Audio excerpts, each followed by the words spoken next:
Bon, alors déjà, cette transition est dégueulasse. Bon, déjà là, bon, petit oiseau tout mignon, on va l'exploser. On le fait exploser, c'est une bombe. Que dire? Plein de choses. Cette vidéo, je pense que je vais la montrer à mes étudiants, ça va être marrant. Comme beaucoup d'entre vous, j'ai regardé vendredi soir la cérémonie d'ouverture des JO d'hiver 2026. Et au-delà, bon, du fait que celle de Paris était quand même beaucoup plus stylée, mais ça après, c'est un autre débat. Il y a quelque chose qui m'a pas mal agacé durant cette cérémonie.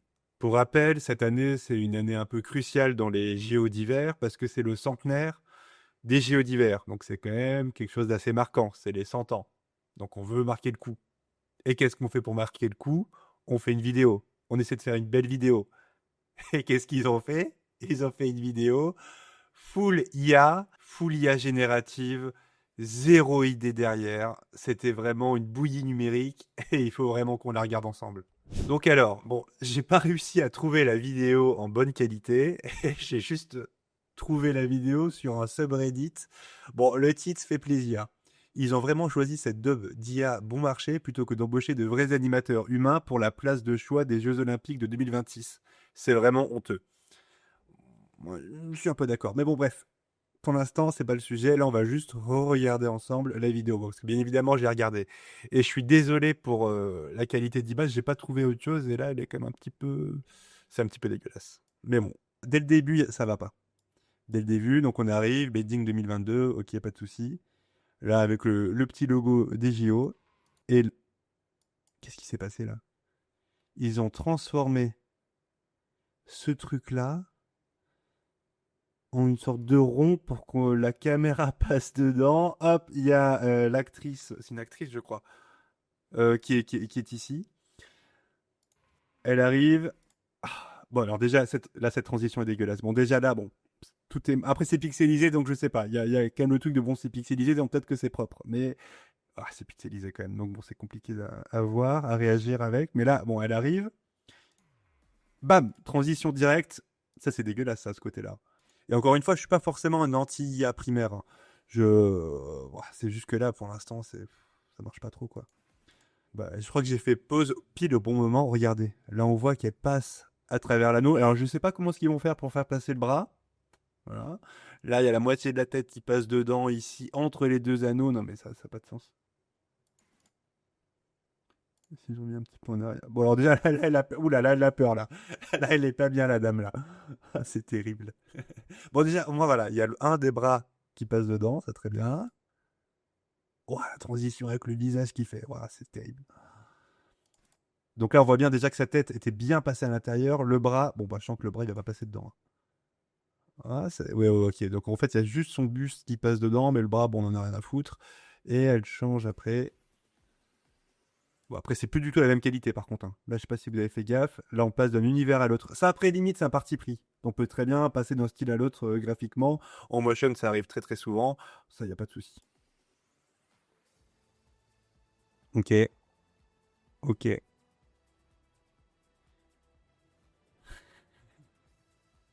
Bon. Euh, Que dire? Plein de choses. Cette vidéo, je pense que je vais la montrer à mes étudiants, ça va être marrant. Ah, ça, j'avais même pas vu au premier truc. On sait pas pourquoi. La montagne va disparaître. Vous allez voir, attention, elle est là, elle est là, elle est plus là, elle est plus là. Là, ça encore, ça va. C'est l'animation du mondo, franchement. Ok, ok. Petit oiseau tout mignon, on va l'exploser. On le fait exploser, c'est une bombe. Une bombe d'oiseau, ok. Bam! Là, il explose en peinture, mais il les explose quand même l'oiseau. C'est quand même... Voilà. Ok, ensuite elle arrive. Hein, limite, elle a le style un peu de peinture un peu abstrait et tout ça, des coups de pinceau. Ouais, ok. Ok. Et là, après, on passe. Alors, je pense que c'est un peu un tunnel numérique, si vous voulez, où on passe vraiment. Ils ont été très intelligents là-dessus. C'est ironique, hein. C'est que là, on passe d'un style un peu art déco, abstrait, voilà, un coup de peinture et tout ça, à un truc beaucoup plus moderne. Là, on voit que ça devient de la 3D. Donc, ça montre un petit peu, si vous voulez, le centenaire, le passage dans le tunnel des 100 ans. Alors là, regardez la qualité du slime, hein. Là, on voit bien que le niveau de la physique, on n'y est pas du tout là. Elle a un tout petit buste avec des énormes pieds. Oh là là. Oh. Ah ouais, la transition visage là. Oh, elle est terrible.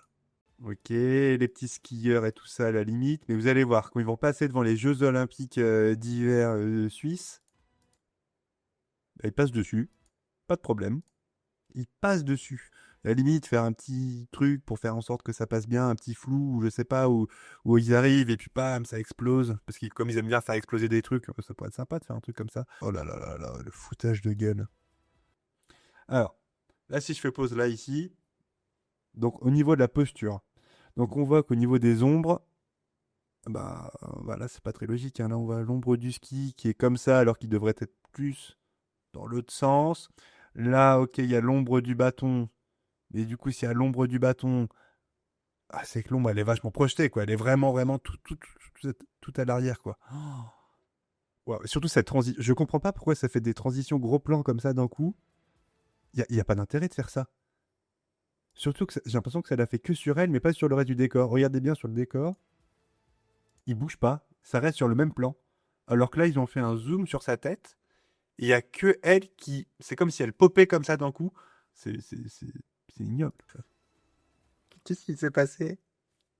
Ah, c'est génial. On termine sur ça. Qu'est-ce qui s'est passé?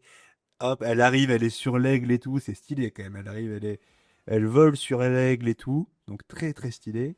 Bon, l'aigle, bon, voilà. Et je sais pas ce qu'elle essaie de faire. Elle essaie de sauter ou un truc comme ça.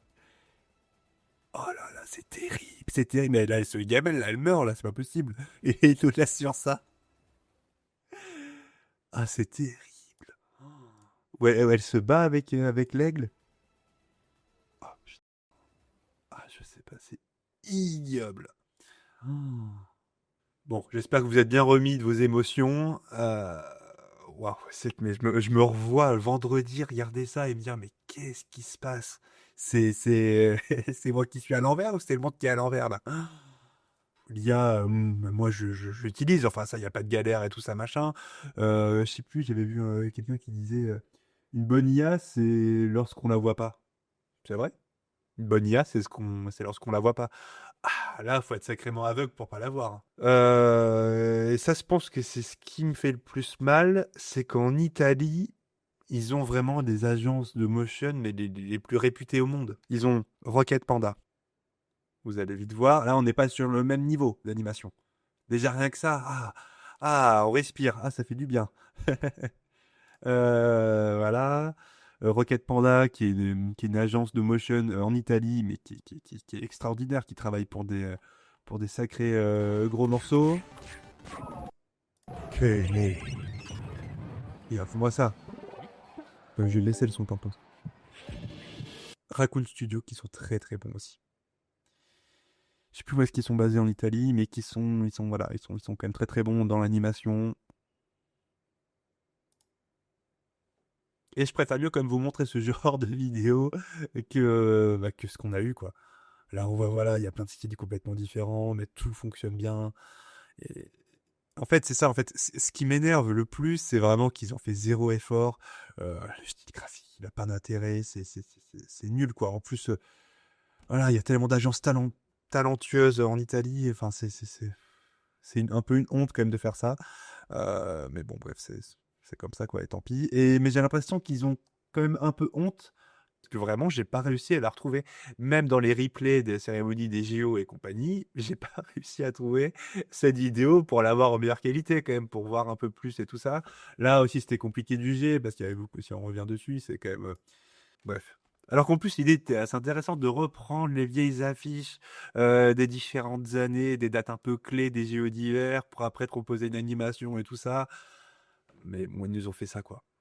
Donc bon, on a passé un peu plus d'une minute 11 à regarder cette vidéo, on va dire. Et donc, je vous propose, c'est qu'on regarde 1 minute 11, mais de bonheur. Avec que de l'animation italienne, de la pure animation, du pure motion qui fait vraiment plaisir. Et encore une fois, voilà, je reviens sur ce sujet-là parce que pour moi, c'est important, hein. Je suis absolument pas contre l'IA. Enfin, toute façon, c'est un truc qui existe. Moi aussi, je l'utilise dans certaines prods, voilà, enfin, maintenant, ça y est de plus en plus, ça nous permet d'aller beaucoup plus loin et tout ça. Mais justement, l'IA, ça va nous servir pour aller beaucoup plus loin dans nos prods, pour faire en sorte que nos prods passent un cap. Ah là, ça a pas de sens, là, j'ai l'impression que c'est le neveu, du comité des JO qui a fait ou le stagiaire qui a fait ça en disant: «Bah merde, en fait, ils me font ci, bah, en fait, pour demain, faut que tu nous fasses ça».